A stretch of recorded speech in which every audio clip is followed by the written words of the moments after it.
সেই স্বাধীনতার সময়। তখন খুব ছোট ছিলাম। সেই যুদ্ধের সময় একবার রিফিউজি হয়েছিলাম, আজ দ্বিতীয়বার গৃহহারা হলাম। কি হলো, চুপ করে আছেন কেন? কিছু বলুন। কিচ্ছু বলার নেই। আসলে সকলের কপালে তো গৃহসুখ থাকে না। ধরে নিন আপনারও নেই। না থাকলে আপত্তি ছিল না, জোর করে কেড়ে নেওয়ায় আপত্তি আছে। জোর করে কোথায় কেড়ে নিয়েছে? ও দান করেছিল, দানটা ফিরিয়ে নিয়েছে। দানেতে শর্ত থাকলে সেটা দান হয়। আপনারা কি অনুরোধ করতে এসেছেন না কাঁদুনি গাইতে এসেছেন যাতে বাড়িটা ফিরিয়ে দিই? না, কোনোটাই নয়। এই বৃদ্ধ, এই অসমর্থ বৃদ্ধ আজ আপনার কাছে এসেছে অভিশাপ দিতে। আপনার নাতির ভালো হবে না, কোনোদিনও ভালো হতে পারে না। একটা 16-17 বছরের মেয়ে, তাকে নিয়ে আজ আমায় পথে পথে ঘুরতে হবে। কেন? আপনার বড় মেয়ে টাপুর, তার কাছে যান না। সে তো এখানে এসে অনেক বড় বড় কথা বলে গেছে, অনেক কথা বলে গেছে। নিজেকে মা দুর্গার সঙ্গে তুলনা করেছে, আর আমার নাতিকে অসুর বলে গেছে। সেটাকে আপনাদের 10 হাতে রক্ষা করবে। তা করুক না রক্ষা, দেখি আমি।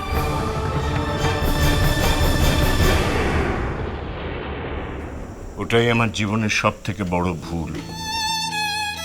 ভেবেছিলাম হবে হিরে, হয়ে গেল কয়লা। দুর্ভাগ্য, এই বৃদ্ধ বয়সে সত্যি দুর্ভাগ্য আমাকে তাড়া করে বেড়াচ্ছে। যাকে আপনার নাতিকে বলবেন, তাকে অনেক ধন্যবাদ জানাচ্ছি। ভাববেন না, বস্তি টস্তিতে কোথাও একটা ব্যবস্থা ঠিক করে ফেলব, তারপর আবার কাজে বেরোবো, ছাত্র পেটাবো, 2-500 যা রোজগার করা যায় করব। কি করব বলুন? যতদিন শরীরটা আছে এটাকে তো বাঁচিয়ে রাখতে হবে। আমার মেয়ে বউকে তো খাওয়াতে হবে।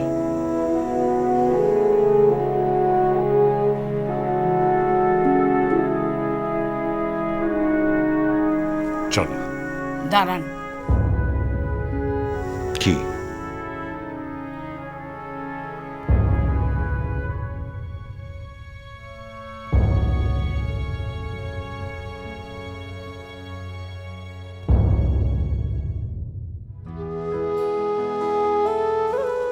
ধরুন, কাউকে বলার দরকার নেই।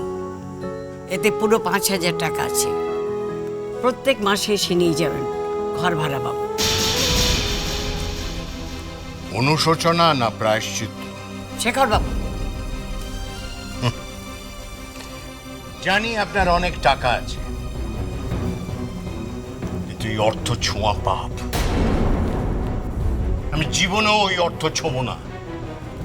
তবে একটা কথা মনে রাখবেন, ধর্মের কল বাতাসে নড়ে। যেদিন ধর্মের কলটা নড়বে না, কাউকে ক্ষমা করবেন না ঈশ্বর। চলুন।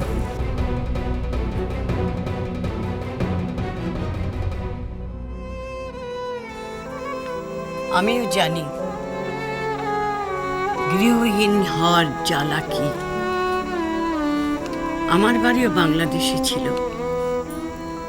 কত ঝড় ঝঞ্ঝা পেরিয়ে খুলনা গিয়ে পৌঁছেছিলাম, সেখান থেকে এখানে। আপনার মেয়ে আমার নাতির কাছে হেরে গেছে। বড্ড গুমোট ছিল ওর, উঁচু মাথা হেঁট হয়ে গেছে। আমার আর কিচ্ছু করার নেই। ওপরে বসে ভগবান সবই দেখছে। উনি তো মেয়ের বাবা, উনি বুঝতে পারবেন না, মায়েরটা না আপনি বুঝবেন।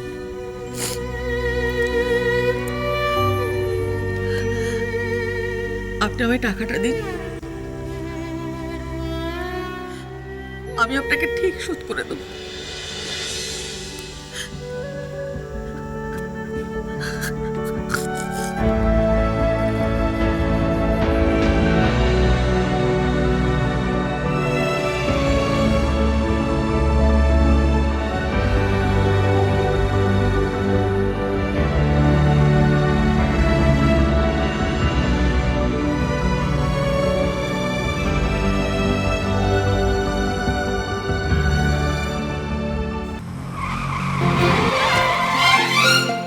আরে ভেবেছিলে কি অ্যাক্সিডেন্ট হলো? তখন কি হতো? এই যে বয়স তো অনেক হয়েছে, বাড়িতে গিয়ে ধর্মকর্ম করুন না।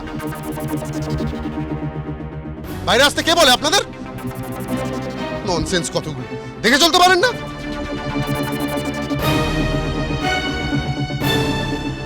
চেনা চেনা লাগছে। তুমি রমেনের ছেলে না?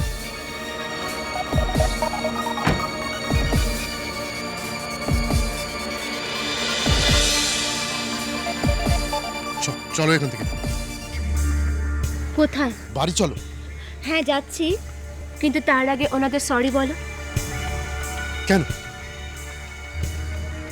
তুমি জানো না দেবরাজ ওনারা কে? টাপুর বৌদির বাবা মা। কি বলছো?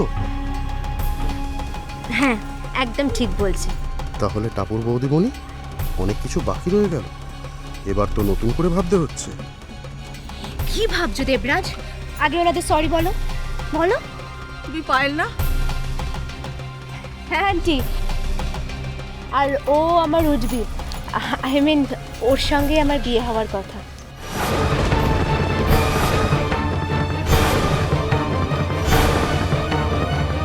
চলো এখান থেকে, চলো। আরে দেবরাজ তুমি এরকম করছো কেন? কি হয়েছে কি? যা বলছি তাই করো, চলো। আরে তুমি চলো। দেবরাজ! এই চলো।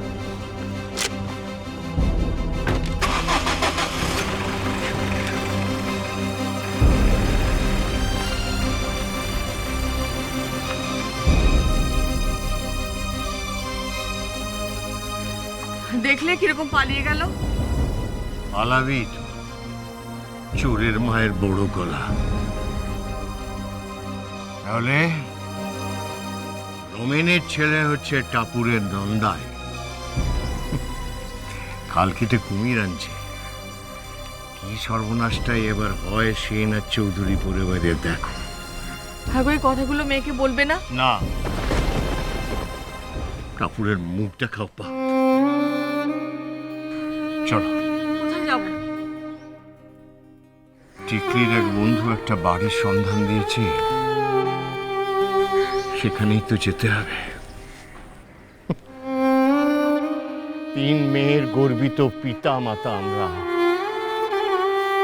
আমাদের মেয়ে জামাই ধনী, অথচ এই বিশাল পৃথিবীতে আমাদের এতটুকু ঠাঁই নেই।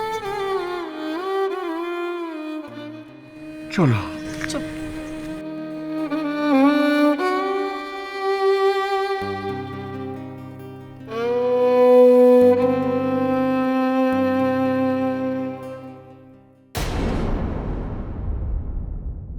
এই শোনো শোনো শোনো, দেবরাজ না ওই শেজওয়ান ক্যাপসিকাম চিকেনটা ভীষণ ভালোবাসে, তাই আমি ওটা বানানোর চেষ্টা করছিলাম। কিন্তু জানো কি হয়েছে? দেখো, এই দেখো, যত ছাইপাশ রান্না করেছি, কিছুই তো শিখে উঠতে পারলাম না। এই তুমি শিখিয়ে দেবে? আই টাপুর টুপুর হয়ে রই